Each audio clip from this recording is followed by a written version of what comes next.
Hey guys, and welcome back to this channel. In this video I'll be showing you guys how you can grab a text from a photo in Canva and how you can edit that later. So either type in magazine or newspaper or anything that you want. I'm just going to select one from photos.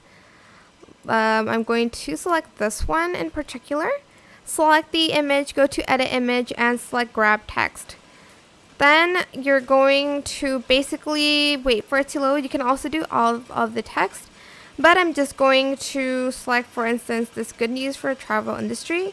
Select grab and it's going to only grab that text, and you can even edit it. You can edit the font, you can edit the text as well.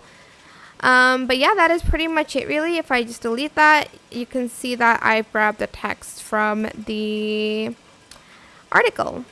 Same works for this one, but it's going to just